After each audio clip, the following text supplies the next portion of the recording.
know you must be here. Your beauty still surrounds me. Your voice is in my ears. I see you in the ocean. You're dancing on the shore. The sunset on the water makes your spirit soar. And your laughter lifts me up along the way. There's so many things I still have left to say. If I only had the words to tell you half the things I feel, you'd have understood so clearly that my love for you was real. And I wish I'd had the courage to open up my heart. You'd have known that we could never be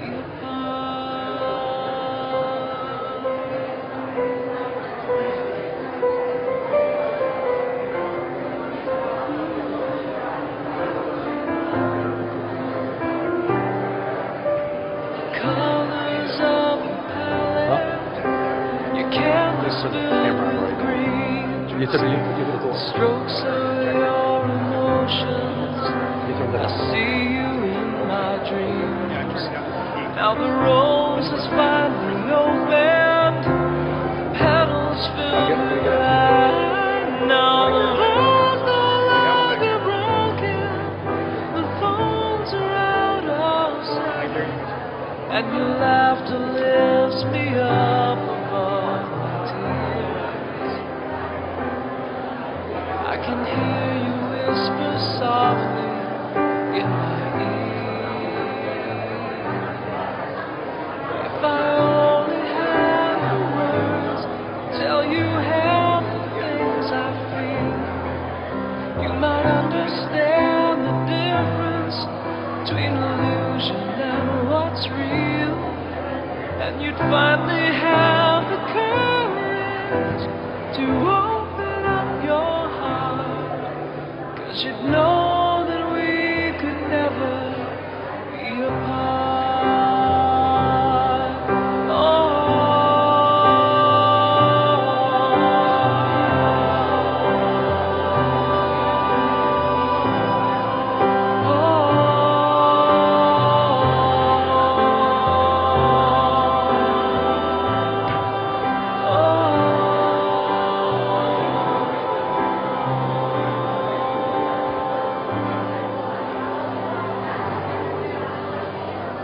now at last I have the words to tell you how I feel.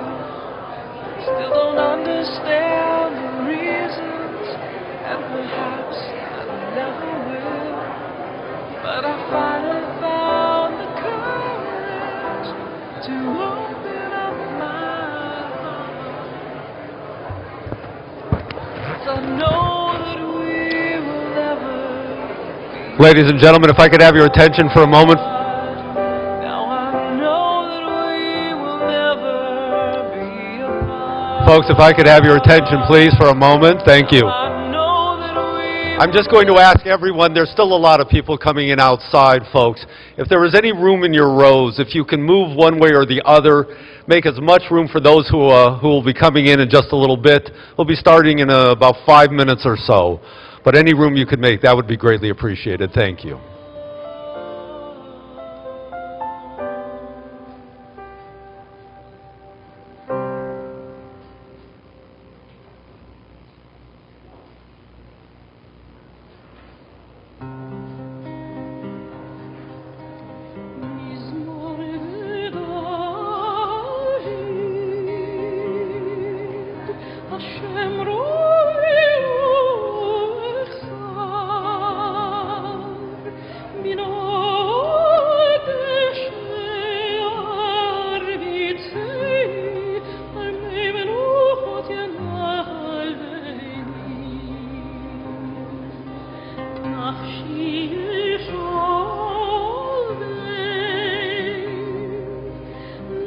She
Adonai Natan, Adonai Lakach,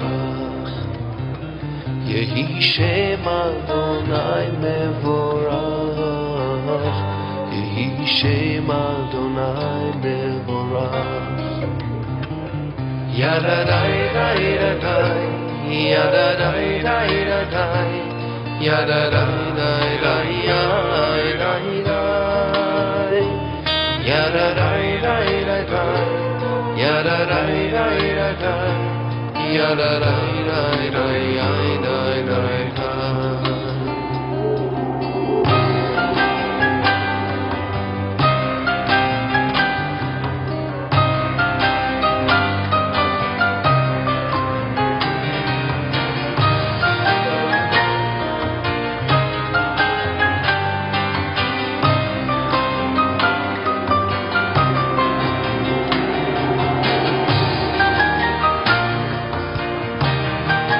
dai dai,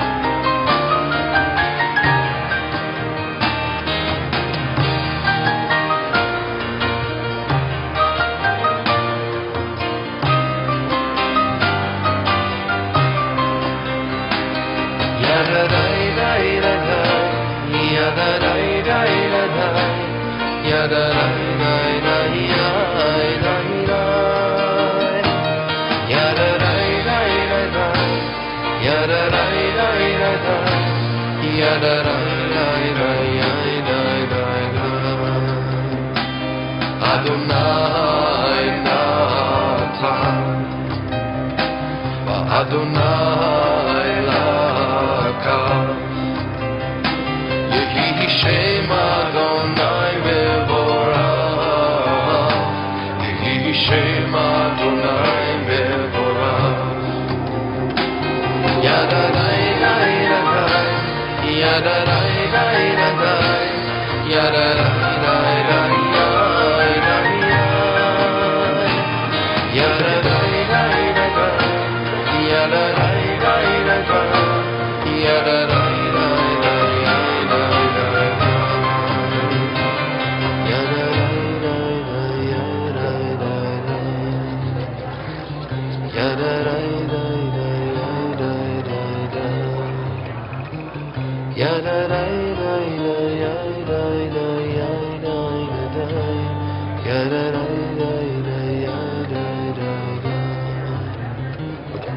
Again, I'm going to grab the lock, the black and white, and the hand.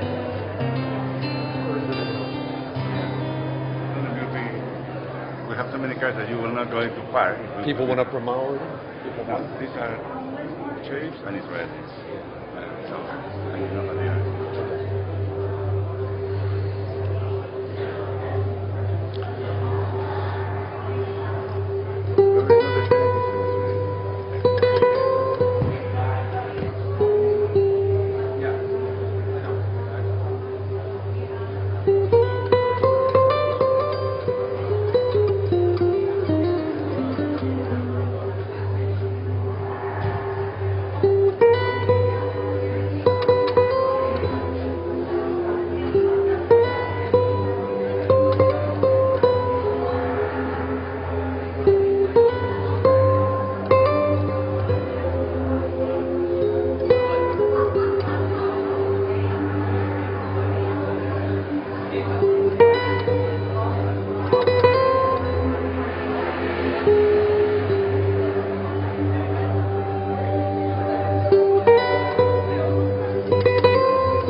Hamakom Yenachem, Yenachem Etchem.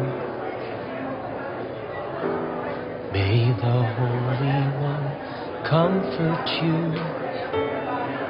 Hamakom Yenachem, Yenachem Etchem. May our love embrace you. B'toch Shah Avelei Zion V'Yerushalayim. May the memory bring us peace, bring us strength, be a blessing.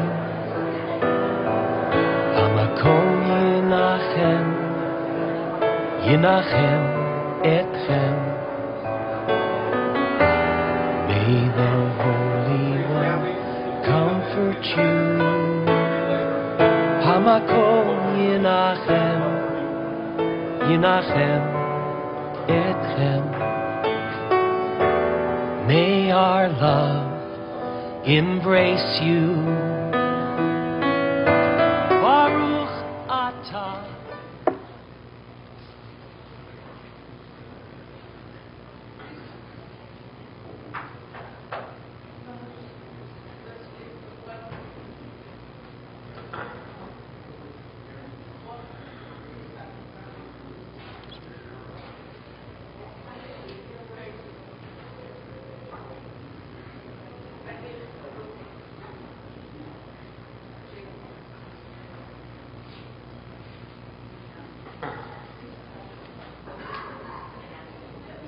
Rabbi, do you want to?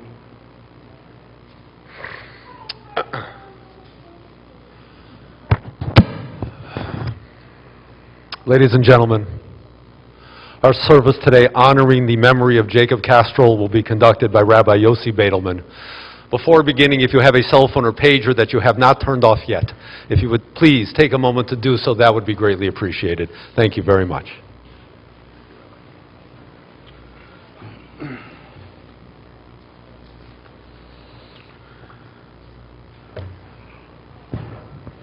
We'll begin today's service with a chapter of Psalms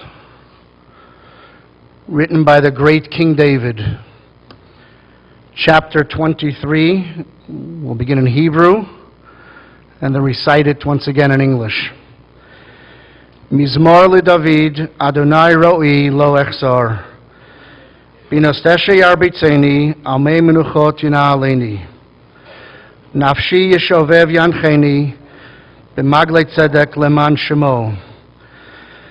Gam ki elech b'geitz almoves, lo yirara ki ata imodi. Shivtecha mishantecha hemo yinachamuni, taroch lefanai shulcha negat sororo.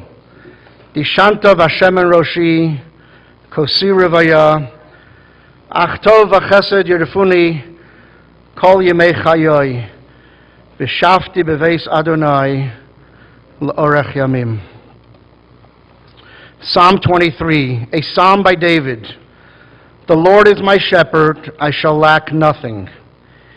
He lays me down in green pastures. He leads me beside still waters. He revives my soul. He directs me in paths of righteousness for the sake of his name. Though I am walking in the valley of the shadow of death, I fear no evil, for you are with me. Your rod and your staff, they comfort me. You prepare a table for me before my enemies. You have anointed my head with oil. My cup is full. Only righteousness and kindness shall follow me all the days of my life, as I dwell in the house of the Lord for many long years. And let us say amen. I begin today's service by expressing my deep condolences for the family of a very, very special friend of mine. Yaakov Yasha Castro, Yaakov ben Nachman, Alav HaShalom, of blessed memory. Rachel Imenu, as I call you all the time. My very, very, very dear friend, Victor. Thanks for coming. Sorry, everyone. There's a little traffic. We forgive you. Israeli funeral. Excuse. Sorry. Leah and Rika, my condolences to you on behalf of hundreds of people, friends and family, the sheriff department, the police department, Israelis, Americans, Persians. So many are gathered here on a weekday Monday morning because Yaakov Castro meant so much to them. But the truth is, it's hard to believe that my friend Yaakov is lying here with us.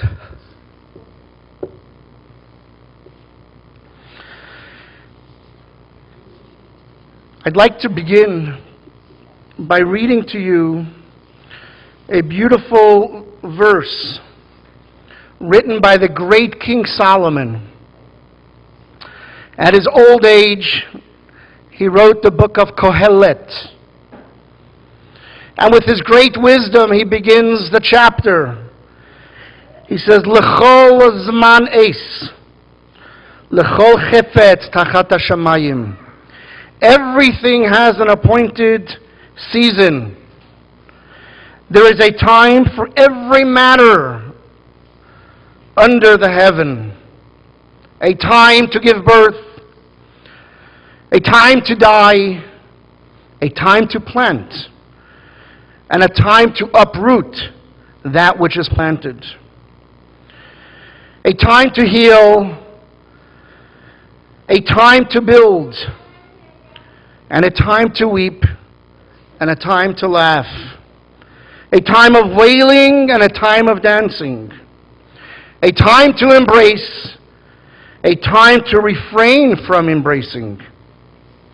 A time to seek and a time to lose. A time to keep and a time to cast away. And finally, he ends the chapter with a time to sow and a time to be silent. Es likroa, es litfor, v'es lachashos, and a time to be silent. I don't know if we can stand here hours and hours to justify this giant of a man that has made an impression on hundreds of people around the world. Vayidom, we have no words. It's a time to just silence. A time to think is okay. A time to remember. But for us, it's a time of silence. Another biblical episode which I'm reminded of, in the book of Leviticus, talking about Moses and Aaron, two great servants of the Almighty. Aaron, the high priest, was the deputy in charge of bringing sacrifices and incense on the altar on behalf of his people. And two of his sons, Nadav and Avihu, says the Bible, they woke up one morning and decided to bring to the altar an unauthorized sense, an unauthorized offer of incense. They decided to go on high without the request, without the demand of the Almighty. And shocking to everyone, they climbed a little too high and they perished. Once again, the Torah tells us, the Bible shares with us, Aaron was in shock. Vayidom Aaron, and Aaron was silence. No words. Obviously, it is a time of death, but a time of a death of a young, strong, vibrant husband, dad, grandfather, father-in-law, friend, deputy. Almighty God, we don't question you, but you know something? It hurts. It hurts.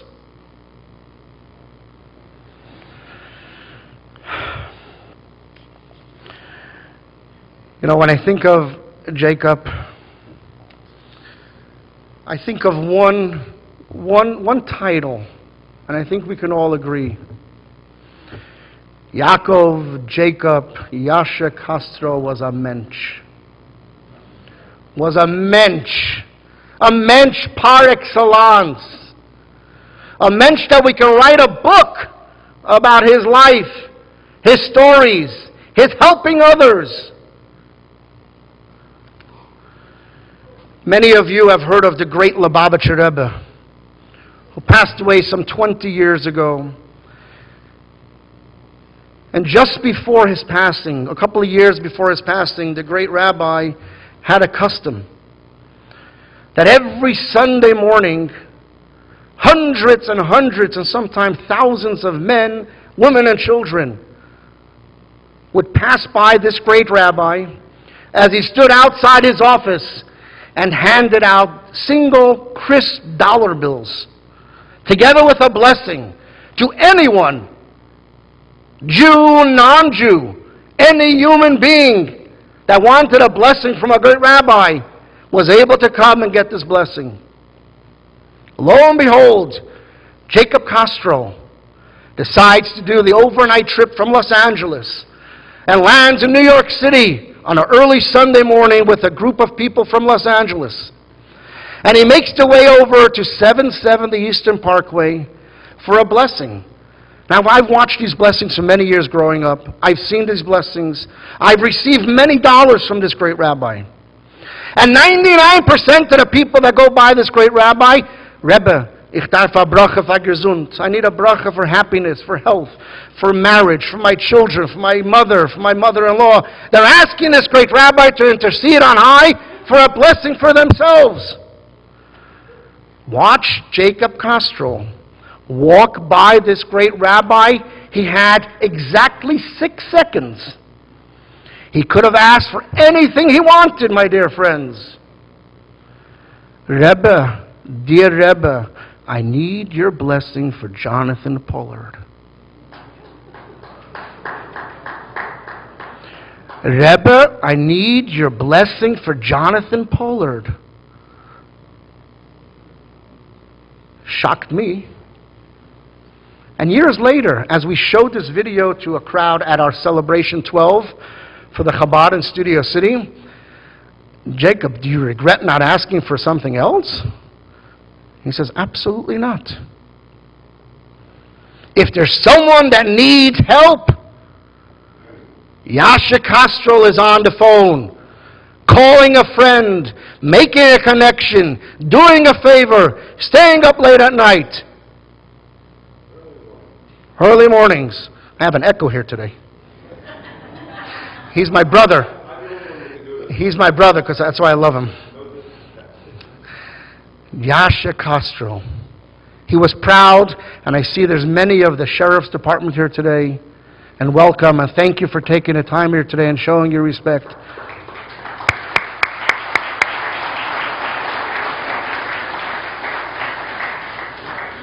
You know something? He was so proud and so humble to be part of this department. He was so proud of being part of this department. I would visit Jacob once a month with Leah and Rachel. I would visit their office once a month for the last 18 years. I remember walking into his office the first time, and I guess he knew I was a rabbi, because he's had many rabbis visit his office, and rabbis from around the world would come visit his office. He was very proud of it.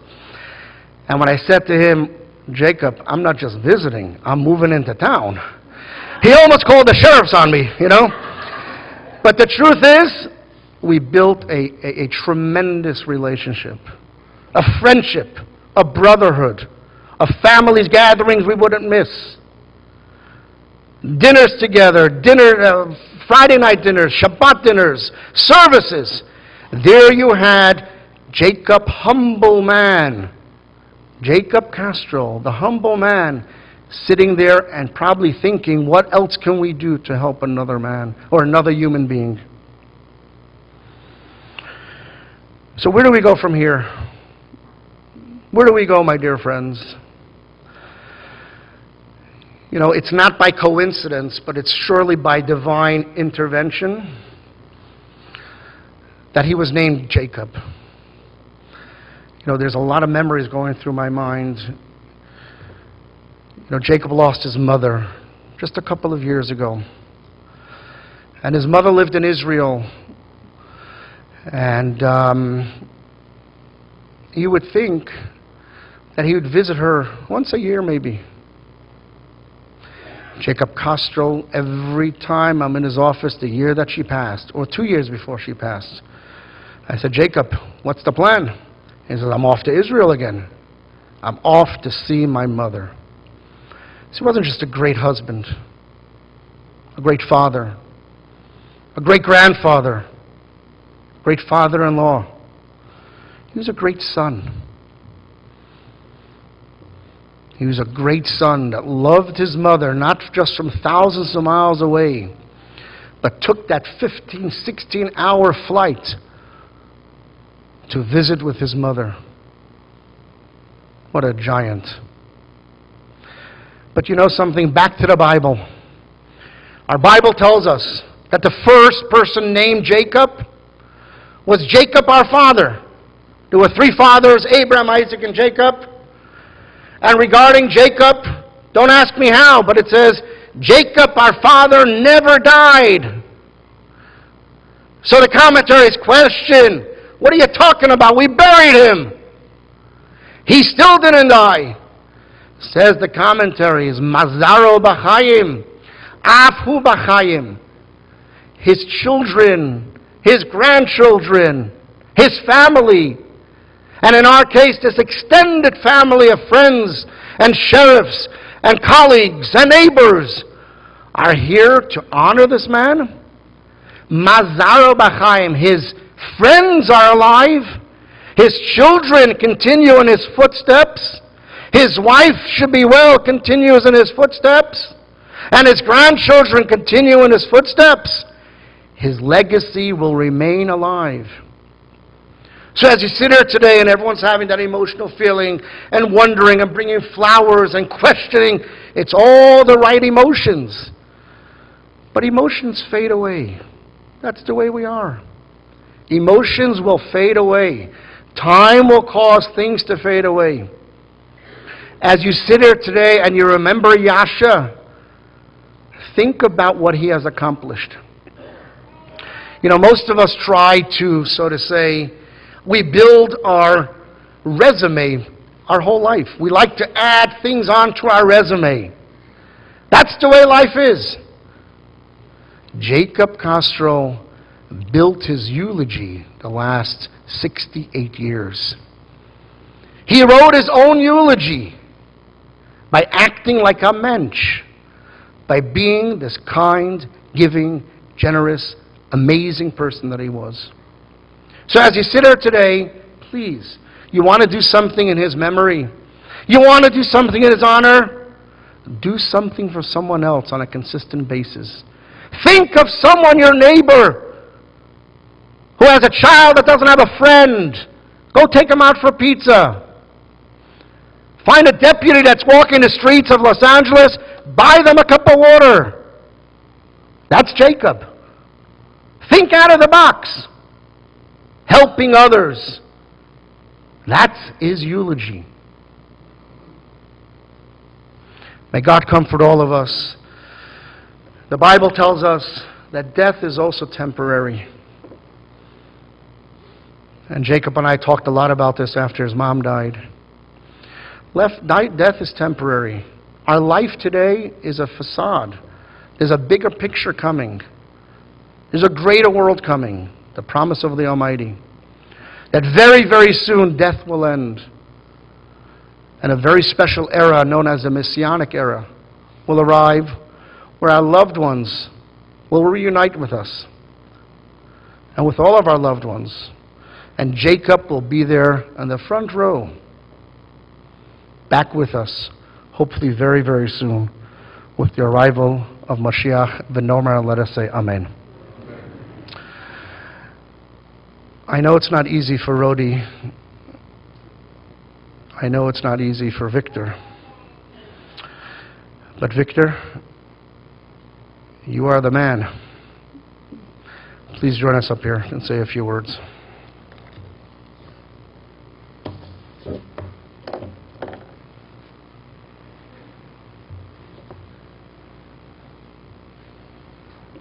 You want an escort?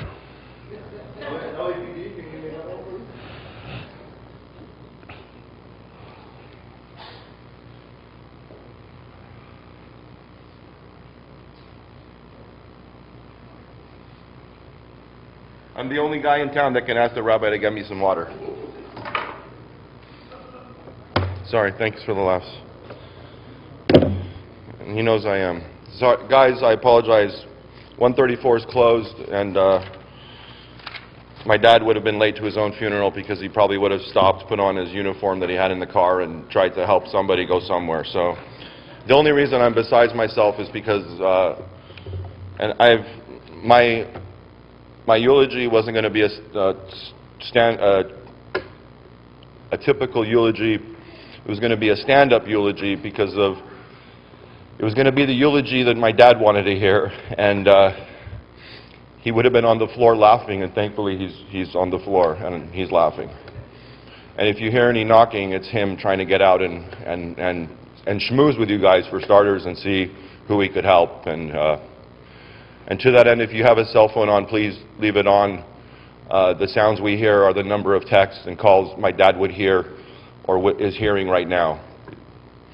And I'm sorry if I'm funny, but this is the only way I can cope with this. And this is Castrol humor, and this is the next generation of Castrol humor, and this is what he would have liked, and this is what he would have had. Give me a second, because I had a lot of stuff. Fortunately, we can save a lot of time and not talk about what a great man he was, because we all know he was a great man. And Dad, you were not a great man, you were the best man. Mom, I need my glasses, please. Sorry. And the water, please, Mom. Sorry. My mom's always bringing me everything. Oh, thank you. To that point, it reminds me that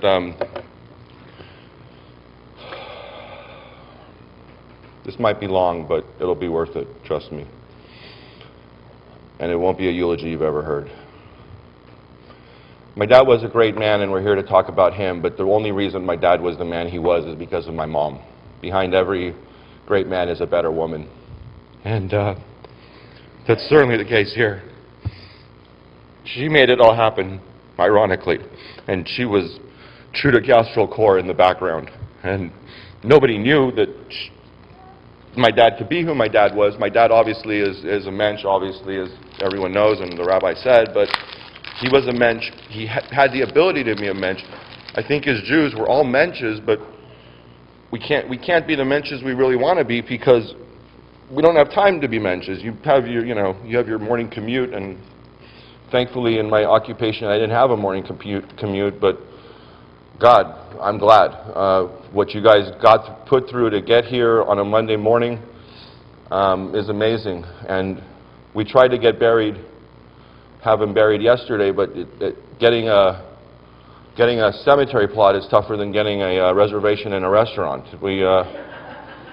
I thought you can die whenever you want, but apparently in Los Angeles you can't. I was doing okay with all this because it's a celebration of life, and I know it's the trite thing to say at a funeral, but it really is a celebration of life here, and I know it's hard to have a celebration of life at 68 years old, and of course every person that dies went too soon. But as I've been hearing from all of you, and I swear to God, turn on your cell phones and text me pictures. My phone number is 818, it's easy, thank God. 818-728-8000, and my email is tradervic@gmail.com. Very easy things. But text me everything you have. I want the stories and everything, and I want to hear cell phones ringing because it'll remind me of him sitting here. And the only reason I was on my phone is because my dad would be in the back row taking a text from somebody that just had an accident. Monday morning he gets the accident calls and my home burned down calls. So it's ironic that we're here. Thank you. Somebody's calling me. I'll put mine on mute. But it's probably my dad calling saying, shut the F up. There's going to be a little bad language. I apologize to the kids. I'll try and keep it clean. True comedians can work clean, and those are the really great ones. I'm besides myself today because to get here, everything that happened happened because Hashem laughs at all of us, and He helps us obviously through our times like this, but Hashem planned this. I'm dressed informally because I wanted to dress like I was going to a morning drive, which I usually do with my father, based around Porsches, and it was one of the many gifts He taught me and allowed us to be together, but you know, He trained me to be a driver, and I definitely needed the driving skills to get here today, and thank you again, LAPD. It wasn't possible. I would have been here for the cake and tea, if not for them. And he's laughing because I'm late to his funeral, and I'll be late to mine also, so you can start it late.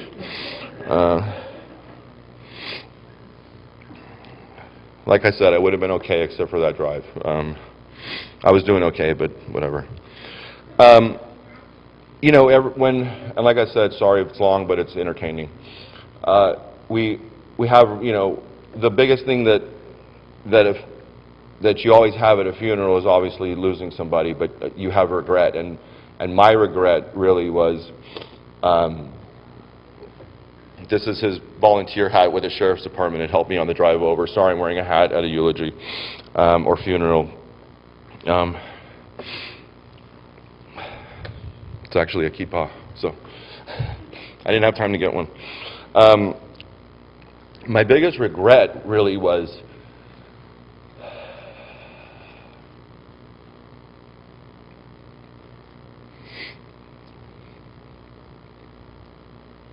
I'll talk about my biggest regret later.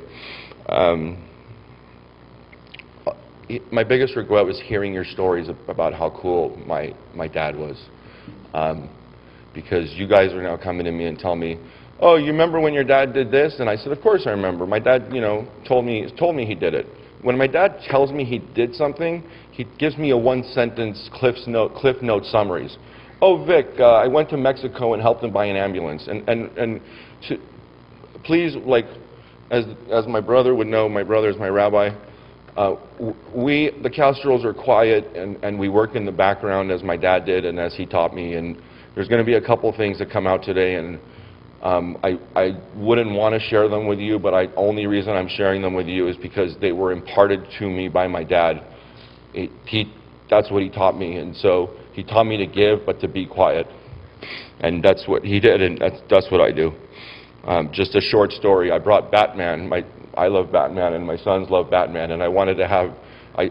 Another reason I'm late is because I had so many tchotchkes that I was trying to bring. I almost moved my whole apartment over here, but I brought a Batman toy, and I don't like talking about myself, but I met a little kid in my elevator coming down, and the first thing I thought of when I saw him was, I wish that Batman toy was available, and actually I remembered it's under my arm. And so I gave the kid the Batman toy in the elevator, and the dad looks at me crazy, as most people do when I do things like that, but I'm used to it, and that's just what we do. Most people probably looked at my dad crazy for what he did for people, but that's what we do. So again, to my regret, my dad did so many things. I mean, just hearing about what he did and helping people, he would never obviously talked about. Most of what he did was to help somebody, but he wouldn't talk about the helping, just because he would just talk about the adventure. So just the last adventure, and I'll show you how he operated. He helped. So obviously, you know, he was a reserve deputy with the LA Sheriff's Department, and thank you guys so much for what you've done. I mean, nobody knows, but the Sheriff's Department gave me a ride from my apartment to to the hospital. Deputy Clark, if you're here, again, she's gangster. If somebody's here with the sheriff's department, I said she needs another stripe on her shoulder. Maybe I'll call McConnell after and ask him for that. Or just ask him to try and make that happen. She's amazing, and you all are amazing. They gave me an escorted ride. They gave my mom a helicopter ride. So I know everything with municipal is expensive. That was, $15,000, and they didn't even think about, at least 15. They didn't even think about what it was. They just told her, yeah, get ready, we're giving you a helicopter ride. When my mom heard that, she knew that it wasn't good, obviously. From Lost Hills Sheriff's Department to Newhall. My regret again. Last week my dad said, I'm going to Pepperdine. He actually gave me a lot of information this time. I'm going to Pepperdine. We're doing a lone man exercise, and I obviously know about the police, so basically he was doing an exercise. Thankfully, you guys are doing this, and you guys always know what you got to do. We're doing an exercise at Pepperdine about, if a guy comes into a school and starts, doing violence. And so the LA Sheriff's Department, it's not just what they do on the street, it's what they do behind the scenes. They're kind of like my dad. They do more work training than they do the amount of work on the street. So they do 2 times more behind the scenes than what they do on the scene. So thank them for everything they do. And ironically, I used to hate sirens, but every time I hear a siren now, because of my drive over, it reminds me of my dad. So I'll be thinking about my dad a lot, and I'll be thinking about my dad more because there's all these sirens. It's okay if kids talk, don't worry about it. My dad wouldn't have cared. My dad would have loved it. My regret again is I got the cliff note. My dad said, I was at Pepperdine, we did a lone man thing. And that was what I got. But what did that actually mean? It meant my dad spent, I don't know how long, but 2, 4, 6, 8 hours all day there, meeting people, talking to people, helping people. My dad had the best career in the world when you think about it as an insurance agent, because he was the one that was called when somebody died, when somebody home burned down, when somebody got into a car accident. In a time that you needed him most, he was the guy that received the call, and he was probably the guy, as he's helped all of you, and me certainly with my stellar driving record, that had to answer that phone. I mean, imagine, like I said, I don't like to talk about it, but you guys know that my dad pulled miracles to get you out of problems. I mean, I was able to call the sheriff of Los Angeles today and ask him to get me an LAPD escort. And that's probably one of the reasons I'm besides myself, is because my dad would have it no other way. And it's funny that way it happened. Hashem closed the 134 today for some reason, probably to make it all harder for us to get here. But for me to have the ride of my life basically this morning, and obviously the ride of my life with him, first of all, but second of all, I'm really upset that I wasn't here on time. And I was laughing, and it's going to be, I'm trying, Mom, I'm trying. The orchestra will play me off. This is actually my Academy Award acceptance speech, and my dad loved the movies, and he would have loved me giving this speech. His life was a movie. He always tried to make one, and he ended up making one, but he can't watch it, and he wouldn't have watched it anyway. So, and how much time do I have, just so I know? She's saying, she's waving me off, but there's no way. Okay, I'll just be as quick as possible. There's so much. Come on, guys. There's not much. Okay, sorry. These guys want to hear his stories. Maybe not. What's that? Okay, I'm done. My regret is that, and I'll tell you in private if I can. My regret is that that I didn't understand what it meant. I didn't understand what spending all day at Pepperdine meant. How many people he touched, how many people he helped, how many phone calls he took. His phone was ringing in the emergency room when he's lying dead, and the only thing I could think to myself is, first of all, I can't believe my dad's not here, and second of all, gee God, how did this man, I'm surprised he didn't die earlier with the number of calls he took.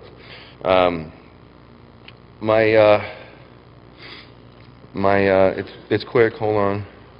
A couple things that I learned from my dad: always listen to the whole song and watch the whole movie. You never know what the singer or the director had in store for you at the end. Don't walk out. If you listen to 100%, you'll truly see what the singer or the director wanted you to see. My dad loved Jackie Mason. You all know that, and we all love him. I have to do something, Mom. At the end of the funeral, you're going to know who the Gentiles are and who the Goys are, who the Jews are, the Gentiles. God bless everyone. Jackie Mason says Gentiles. The Gentiles are going to go to the bar. The Jews are going to go to the food.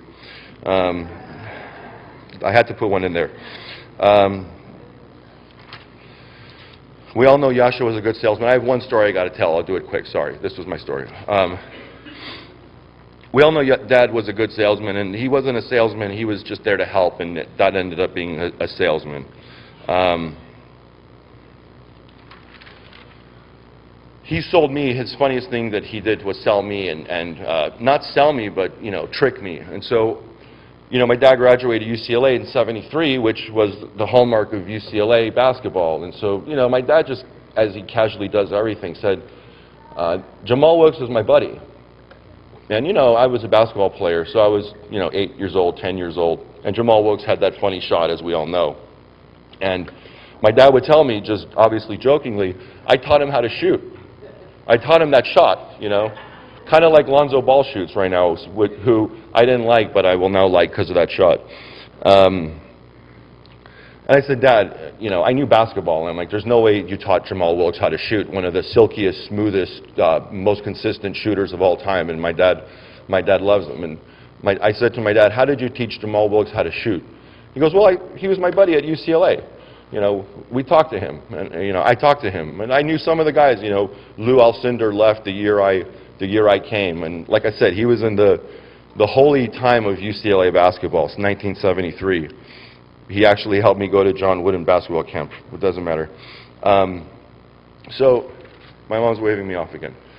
This is the last story, Mom. They have to know this. So, I had a whole page, and this is getting burned. So, this is just the one thing. Nice catch. So I didn't believe him. So, the Lakers used to, you know, it was a different day in the 80s, and the Lakers used to come and meet the players and do a players' night. And so, my dad obviously wanting to do everything. As somebody recently told me, my dad, the word no wasn't in his definition. So if he heard Lakers players fan night, he's there. It's an obvious yes. So we go there, and ironically, the players are, back in those days, if you can imagine, the players are in the stands, all the players, and they're taking lines and people to come talk to them. So naturally, Wilkes was with the Lakers, number 52, his number's on the wall. You can look at it and remember Jamal and my dad. And my dad beelines to Jamal, and there's a little bit of a line. Well, my dad didn't know the word no, and my dad didn't know the word line. So and Israelis don't know line, but it's a thing where you're supposed to stand and wait. And no disrespect to the Israelis, they know this. So we beeline to the front, and I'm, of course, say, Dad, what are we doing? And he says, Jamal's my buddy. So we go to the front. I taught him how to shoot, kid, remember? I know Jamal. So, and I'm like, Dad, I still don't believe that story, but let's see. So, I kid you not, Jamal is signing autographs. And my dad walks up and says, hey, Jamal. Jamal looks up from the autographs. He's a little busy. There's people around him. He looks up. I swear, he looks up like this at my dad. And Jamal says, hey, Jacob, how are you, man? And my dad says, told you, to me, you know. He says, I told you.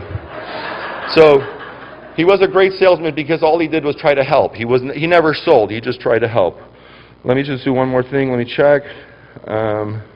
Sheriffs, thank you. LAPD, thank you. Everyone that's here from law enforcement, thank you. Thank you, Ayala. She's doing a good job with us. I'm trying, Rabbi. Even now the rabbi's waving me off. A couple things I just have to say. Air Force Academy, thank you. To all his clients, thank you. Don't call him anymore. He can't help you. 2 minutes. Okay, done. Sorry. Thank you very much, everyone. Thank you for coming. Thank you for your well wishes. Mom, 20 minutes for a eulogy for him. I mean, what are you trying to do to me? Just one more thing. Let me just see. I didn't really have a chance to prepare. Come, you want to say something now because of my jokes? Oh, see, she wasn't going to say anything, but because of me, she's going to talk. Thank you, everybody. I love you. Thank you very much. Everyone more. Thank you, Victor. It was very beautiful. It's very, very Victoresque.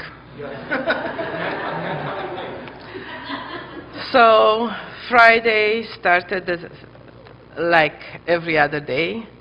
I prepared a good breakfast for him and for my Yashi and planned our day. We always did. We planned our day, what we're going to do later and so on. He left soon after and gave me my usual hug and kiss. Can you get me my glasses? I asked if he had everything, because usually he would forget something. Usually it was his iPhone. So I gave him the iPhone, and he left on his way. And I wasn't supposed to go to the office, but since he wasn't there, okay. Since he wasn't there, I decided that I should be there. And I was just traveling at some speed to the office. And I got close to Lost Hill Station when I got the phone call from Sergeant Wright. He said, "Rodi, where are you?" I said, "Sergeant, I'm right here. I'm Calabasas." He said, "Come down to the station, park in front, and walk in." I said, "Okay, I'll be there in a minute." So sure enough, I went in there. I went inside. They took me to an office. And they say, "We'll get you a car. We have to go to the hospital. There was an accident." A few minutes later, they said, "No, can you fly in an helicopter?" I said, "Yeah, sure." Then I understood that something is terribly wrong. So sure enough, we rode in the helicopter, and we got to the hospital. 2 doctors were waiting for us. At all time, I had many sheriffs from the sergeants, everybody, higher-ups and so on. Everybody was there. They were all telling me, "Please let us know if we can do anything for you." And the doctors were there. The doctors attended to him. They explained to me the grave situation, and they said, "Unfortunately, we did everything we could, but you should know, it was very sudden. He didn't suffer. It was right away. He passed away." And again, at this point, I would really like to thank the Sheriff Department of Lost Hill Malibu Station and the entire department. You've done everything for us, more than we could have expected or dreamed. At that point, they were telling me, "Who should we call?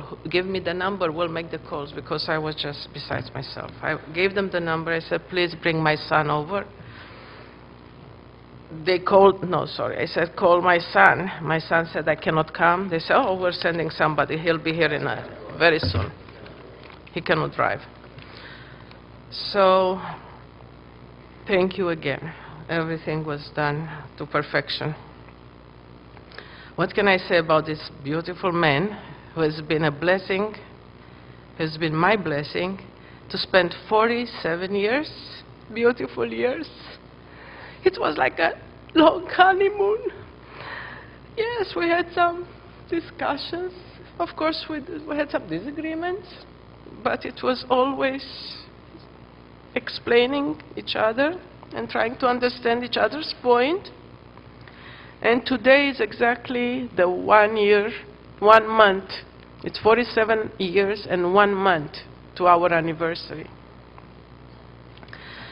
Of course, if you ask others to describe him, they would say he was a gentle giant, positive, always had a good word to say about others, and ready to help those in need. My Yashi, my friends know him. I used to call him my Khatul.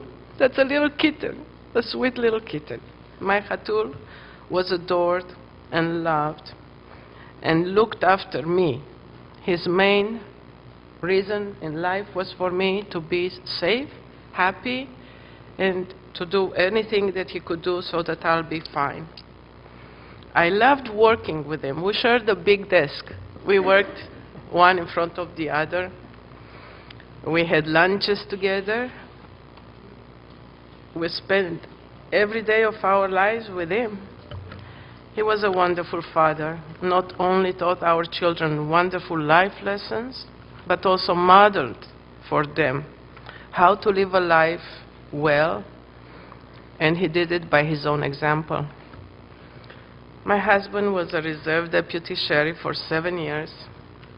He was in the Rotary for 30 years. He was president twice of Rotary. He was president of the B'nai B'rith. And he spent his life in the service for others. One of his personal passions was to ride the police unity tour to memorialize fallen officers. And unfortunately, we have too many that we lost lately, and it was very painful for us. The sheriffs are our family. He worked many charities, like Meals on Wheels, feeding the homeless, supporting our troops, and worked with delinquent kids even, just to name a few. Jacob left the world, in my opinion, a better place. He was the light and love of my life and will always live in my heart. He was my North Star, my Rock of Gibraltar, everything. I loved him dearly. And all the days of my life, I enjoyed. My dream was that we will dance to the end of love in Leonard Cohen words. Leonard Cohen. Leonard Cohen. Dear Jacob, rest in peace and stay in my heart forever. I usually don't speak, No. but I had to speak today. Thank you so much. You're all a blessing to us and to him. Thank you. Amen. Amen. You okay, Mom?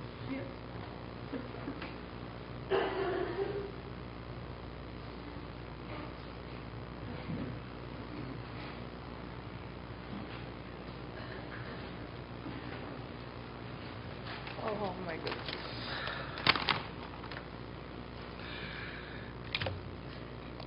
Pulling up today and seeing the police presence made me so happy. He touched the lives of many people. This room is evidence of that. I would like to thank everybody for coming today to celebrate the life of my father, Jacob Castro. Besides being a wonderful father to me, my brother Victor, my little sister Rika, he was a very loving husband to my mother Rhody, and an awesome papa to his grandchildren Vincent, Valor, Logan, and Isaac. Jacob was a man of great character who never skipped the opportunity to meet new people. Even some of my earliest memories, it seemed that regardless of where we went together, whether the grocery store, waiting in line at the post office, or even sitting at a restaurant, he would strike a conversation with just about anyone. He had a knack for knowing how to engage people. It had always ended with an invitation to one of his many affinity groups, or to go play racquetball, or go biking with him, which he loved, or simply just to learn about that person over lunch. And the more often than not, they would accept. Nobody was a stranger to my father. Even in today's day and age, he was capable of diverting many eyes away from their smartphones and into a friendly conversation like a magician. My father taught me a lot about perseverance. When most people were getting ready to take it easier as they grew older, my father only pushed forward. He was in his late 50s when he decided that he wanted to join the Los Angeles Sheriff Reserves, and he completed the police academy at age 60 amongst his peers, 1/3 of his age. As a Rotarian, he volunteered countless hours towards helping the community with organizations such as Habitat for Humanity and countless others. He was always grateful for what he had, and he wanted to help others thrive. It was normal for him to be out of the house doing volunteer work, and is known by all for his altruism and dedication to make a difference in all the lives he has touched. I feel truly blessed that I got 40 years of wonderful memories with my father, and I look at his life as a roadmap of the person I strive to be. Thank you.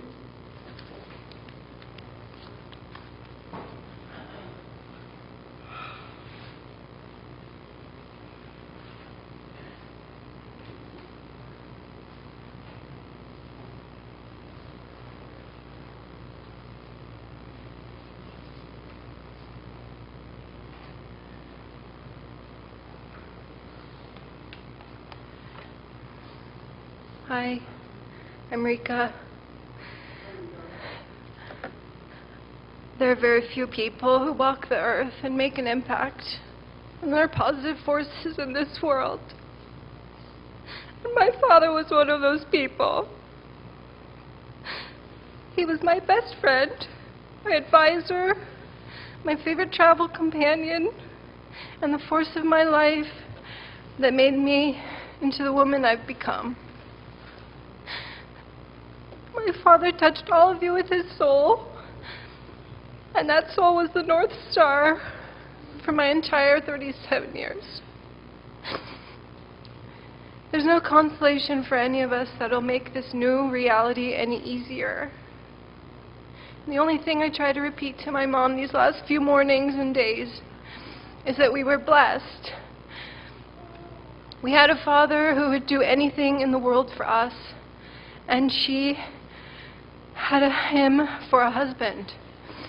A love that can only be described as a 47-year honeymoon. The love in our house was always unconditional, and it was strong, and it radiated through all of us. You could feel it. Always. People come over just to feel it. My father taught us discipline and humility and how to live in this world and take advantage of everything it had to offer. My father had no bad days.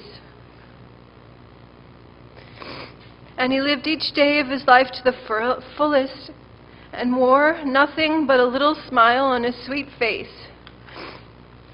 His joy in daily living was infectious, and he was a great man and a best friend to all of us.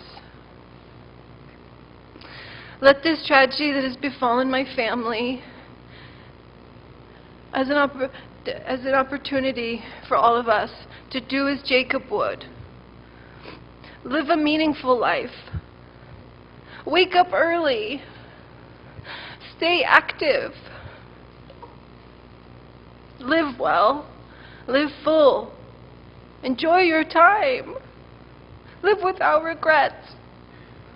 Serve your community. Volunteer. Travel.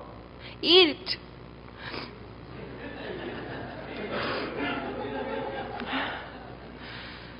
Do something for somebody else today, and never be selfish. Leave a positive mark, and take care of yourselves. And above all, love and cherish and protect the ones you love. That's what he did for us. Today's a celebration of his life, and we will all see him again sometime, and he's with our hearts forever.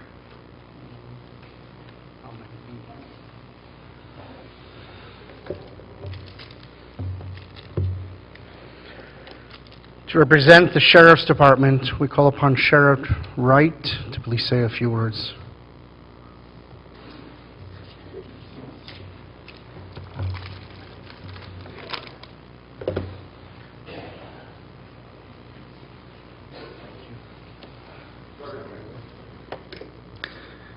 Thank you, everybody, for coming, and good morning. I want to say that many of Jacob's partners were unable to attend the service today. The World Police Fire Games are continuing, and many of Jacob's partners are on assignments right now providing security. However, they are definitely here in spirit. My name is Tui Wright. I'm the Reserve Coordinator at Malibu Lost Hills Station, and I was Reserve Deputy Castro's direct supervisor on the Sheriff's Department.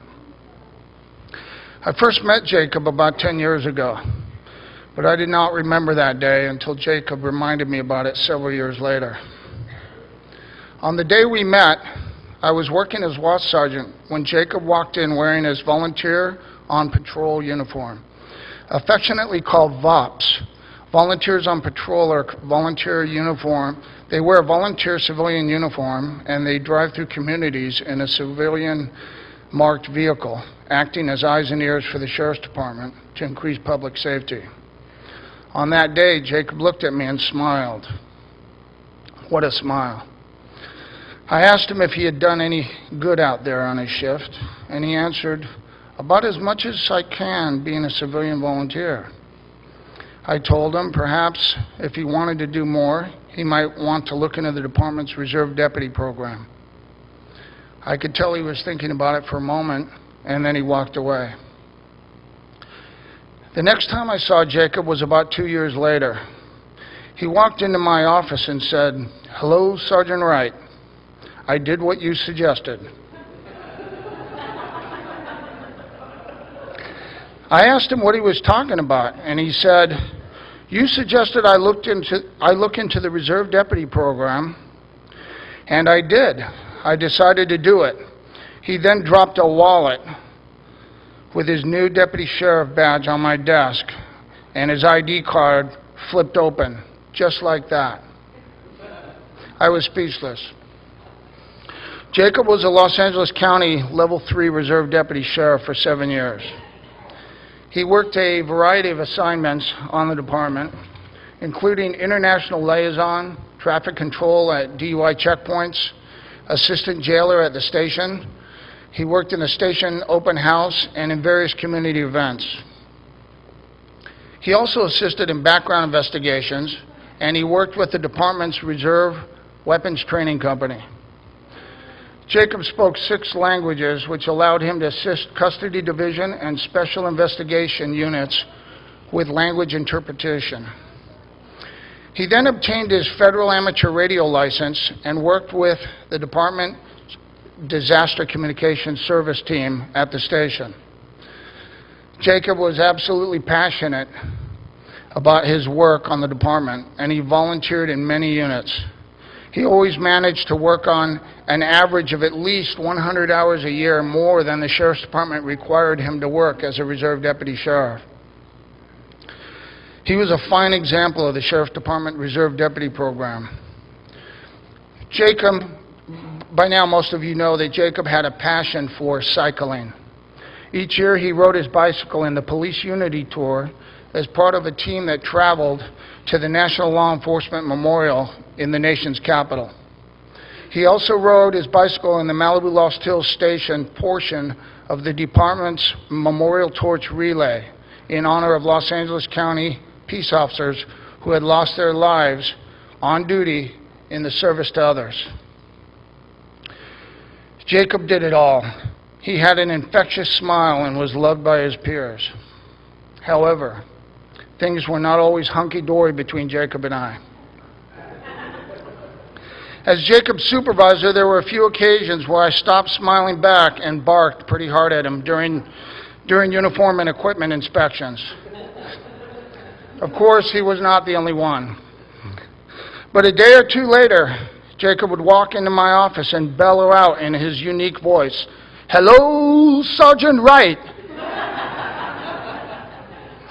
I couldn't help but smile back as I shook my head and laughed. I think the most important thing to remember about Jacob was his cheerful attitude and his passion for life, family, his co-workers, and service to others. I once asked Jacob how he found the time to run his full-time insurance business, work for the department as a reserve deputy, and do all his community volunteer work, plus ride his bike and be a good family man. He just laughed and made it all seem naturally easy. The fact is, most reserve deputies face the same challenge. To his family, Jacob loved you. To his partners on the police unity tour, Jacob loved riding with you. To his other partners at Malibu Lost Hills and weapons training, he loved serving with you. Since Jacob's passing, many co-workers, including several retired supervisors, have contacted me to say simply to me that he was one of the nicest persons they'd ever met.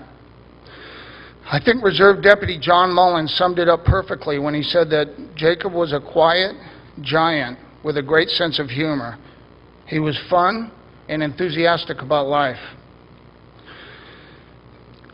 In closing, I will tell you that Jacob was a pleasure to work with and was a great team member and public servant.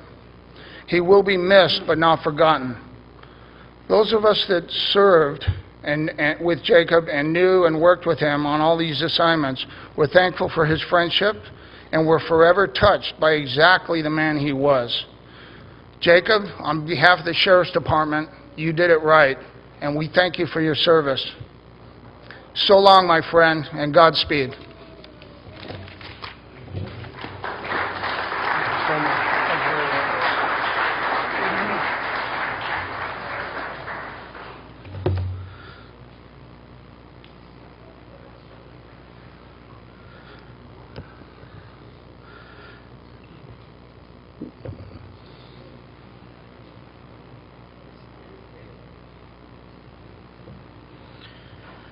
Mr. Yitz Deckel, dear friend of Jacob, please come say a few words.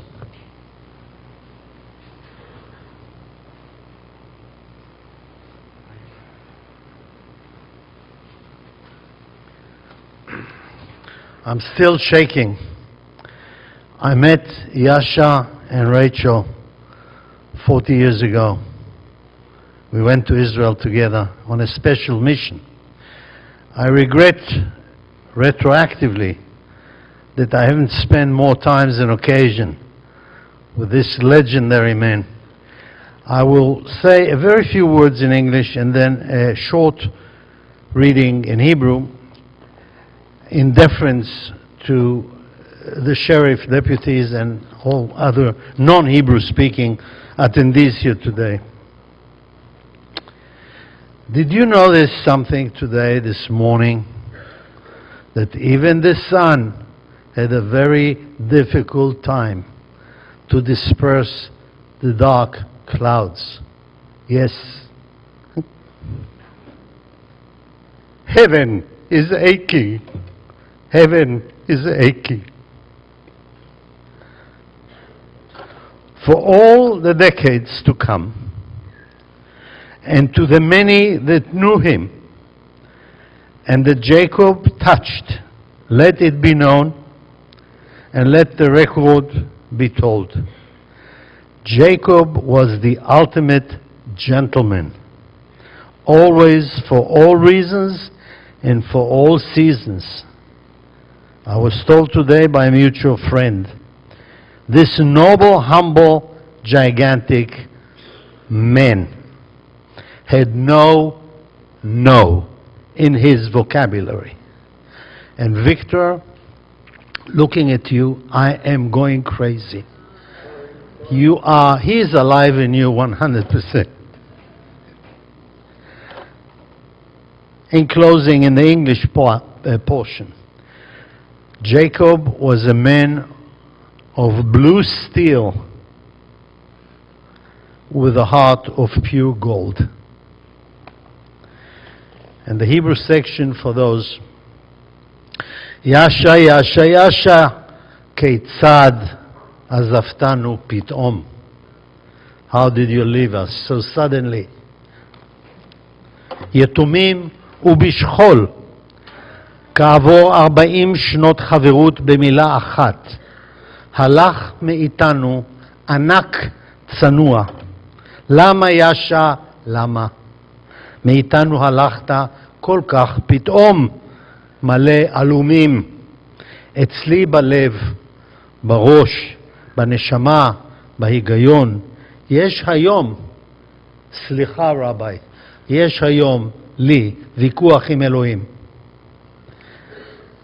יליד רוסיה, אתלט אולימפי, בוגר צה"ל ונעים הליכות, איזה בעל ואבא נאמן ומסור ואציל היית, איזה סבא חתיך וצעיר. ישע, אלוף המילה הטובה, המילה החמה, החכמה והמרגיעה. ומאז 7 שנים כשהושבעת לשריף מתנדב, ישנו כולנו הרבה יותר טוב בלילה.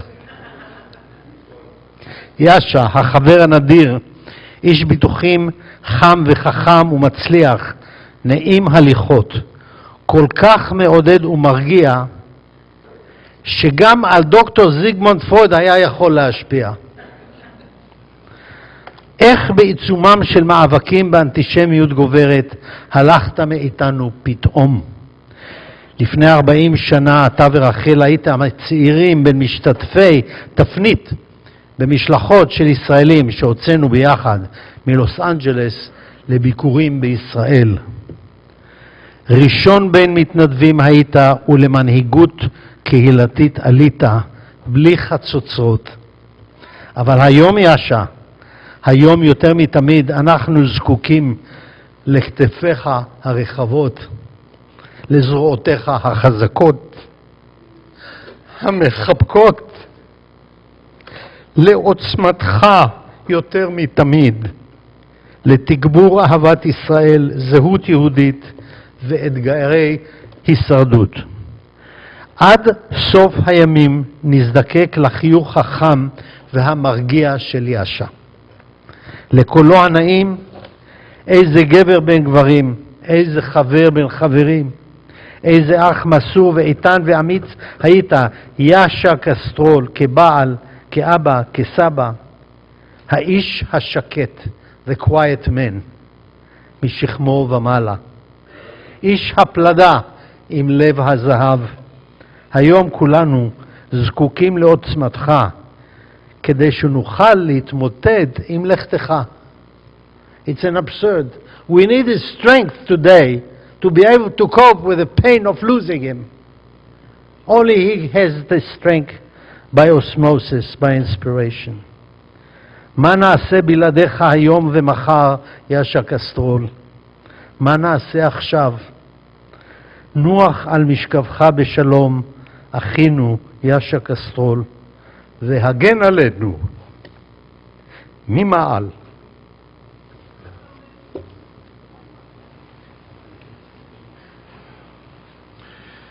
So to conclude today's service, I'm going to call upon 3 of Jacob's dear rabbi friends to recite some short verses from the Psalms. Begin with Rabbi Ben-Zion Kravitz, who's with the Sheriff's Department as well. Please join us up here for a psalm. Rabbi Schneerson, who's Jacob's friend at Chabad of Newbury Park, please join us up here. And I see Rabbi Yamini, old friend of Jacob, please join us on stage. I would just like to say I have been a member of the Sheriff's Department proudly for 25 years. And I was working for the Weapons Training Department when Jacob was in the academy. And he came up there because he needed help perfecting his shooting skills. And he must have seen my yarmulke on my head and my uniform, and he ran up and he said, "Landsman!" For those that don't know what that word means, the best translation is, a member of the tribe? Here? And you wear your yarmulke so proudly with the department? And I said, yes. And he said, can you teach me to shoot? And on the side, teach me some Torah, some of the Bible. And we became very close friends. And he talked to me not only about the Sheriff's Department, but he spoke to me also on spiritual issues. Rather than the psalm that I was going to say, I'll take 1 minute, no more, to say this. The word Yaakov, Jacob's Hebrew name, is connected in the Bible with the idea of traveling, of going on a path. And he was on a path. Every soul of every human being comes in this world. We're on a mission. And our mission is to transform the people we come into contact with and the world that we touch. And our sages say that when a person passes on from this physical world, they've completed their mission here, but their mission continues in heaven. And as I look above Yaakov, the words inscribed in Hebrew, Ner Hashem Nishmas Adam, that the candle of God is the soul of man. And in the same way that a flame of a candle flickers and it wants to escape from the wick, but it's held here as long as it has something to do, at some point for all of us, it escapes the wick and the flame rises up high and it connects and returns to God. And He's watching over us together with God, and may His memory be a blessing. Thank you.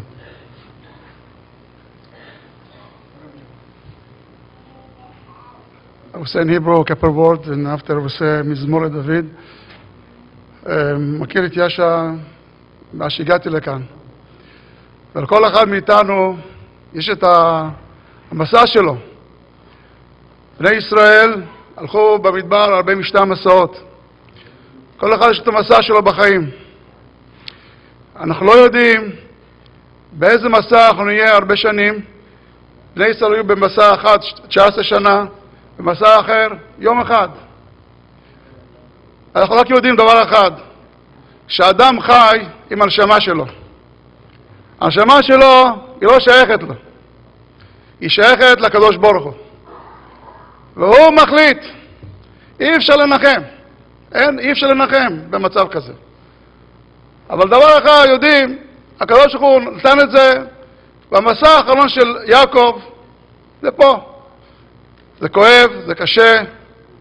תראו כמה אנשים שבאו להלוויה שלו, זה רק מראה מי זה הבן אדם. אז אומרים שהמקום ינחם אתכם, לא אומרים הקדוש ברוך הוא, המקום. למה המקום? כי צריך ללכת למעלה, כי אין תנחומים לדבר כזה. אז ברשותכם אני אגיד מזמור לדוד, אם רוצים להגיד איתי ביחד, say with me together, מזמור לדוד, אדוני רואי לא יחסר, בנאות דשא ירביצני, על מי מנוחות ינעלני, נפשי ישובב ינחני במרגלי צדק, למען שמו. גם כי אלך בגיא צל מוות, לא ירא רע כי אתה עמדי, שבטך ומשענתך המה ינחמוני. תערוך לפני שולחן נגד צורריי, תשמת בשמן ראשי כוסי רוויה, אך טוב וחסד ידפוני כל ימי חיי, ושבתי בבית אדוני לאורך ימים. תהיה נשמתו צרורה בצרור החיים. For the final prayer, please rise for the Kalmale, Rabbi Schneerson. The prayer can be found on page 20 of your prayer books. We'll say it first in English and then in the Hebrew. Please read along with me, bottom of page 21. O God, full of compassion, who dwells on high, grant perfect rest beneath the sheltering wings of your divine presence, among the holy and pure who shine as the brightness of the firmament, unto the soul of Yaakov ben Nachman, who has gone to his eternal home. Author of mercy, bring him under the shelter of your wings, and let his soul be bound up in the bounds of eternal life. May you be his inheritance, and may his repose be in peace. Amen. Eile molei rachamim, shoichein b'meroimim, hamtzei menucha nechoina, tachas kanfei hashchina, b'ma'alois kedoshim utehoirim, kezoyar harakia, mazirim es nishmas, Yaakov ben Nachman, sheholach li olamoi, began Eden tehei menuchasoi, lochein baal harachamim, יסתירהו בססר כנפיו לעולמים, ויצרור בצרור החיים אס נשמסי, אדוני הוא נחלתי, וינוח בשלום על משכבי, ונאמר אמן. You may be seated.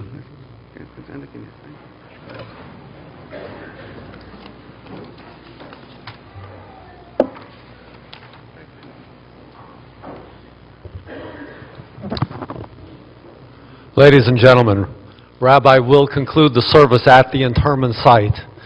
In just a moment, I'm going to begin to usher you from the chapel, and if I could please have your undivided attention for just a few moments so we can have a smooth transition from the chapel to the interment site. And there are so many of you and so many cars, we want to make this as safe as possible. I'm going to first usher everyone who is sitting outside this way through the chapel. I'll usher all of those outside this way. And then I will begin to usher all of you sitting here inside the chapel from the back row to the front, row by row. And as you exit, you may pay your respects at the casket. This is the most important comments. For those of you who are parked in the parking lot here, there are so many cars, we can't accommodate all the cars at the interment site. We are going to drive the parking lot. So all of you who are parked in the parking lot, you'll go immediately to your cars, ladies and gentlemen, and please do not move your cars. Sometimes people will start to move and think that they can go faster. It just makes it more difficult for everyone to get out safely. So please, you'll go directly to your cars and just sit, turn your air conditioners on it, and stay there until the Mount Sinai attendant directs you forward. Family cars, you'll follow behind the funeral coach. And then I'm going to ask the black and white cars that are in the parking lot to please follow behind the family cars. The rest of the cars in those rows will then be dismissed row by row. So once again, those in the black and whites, please follow behind the family cars. For those of you who may be parked on the street with handicap placards, by all means you are invited to drive if you have to, if you need to drive. But I'm going to urge the rest of you to please walk that short distance.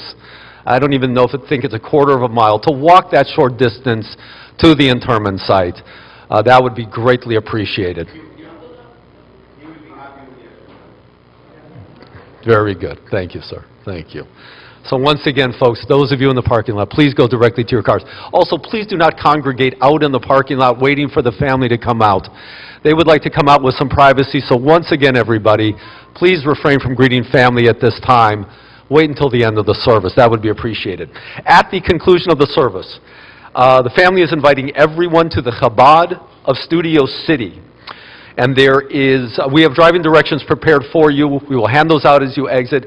I'm told there is parking on the grounds there for family and elderly, but there is ample parking for everyone else who wishes to attend the Chabad of Studio City. There will be a Shiva service tonight at 7:45 at the family home. The following have been designated as the casket bearers, and that's Curtis, Vincent, Valor, Paolo, Michael, Rafi Fatal, Ori Fogel, and Sergeant Wright. So casket bearers, remain seated for a moment until I come to your row. Do not exit the chapel. When I come to your row, I'm going to ask you to wait in this area near Rabbi. We will give you further instructions. So once again, ladies and gentlemen, especially here in the chapel, please remain seated until I come to your row. Once again, I'm going to bring everybody in from outside. Thank you very much for listening. Appreciate it. Thank you.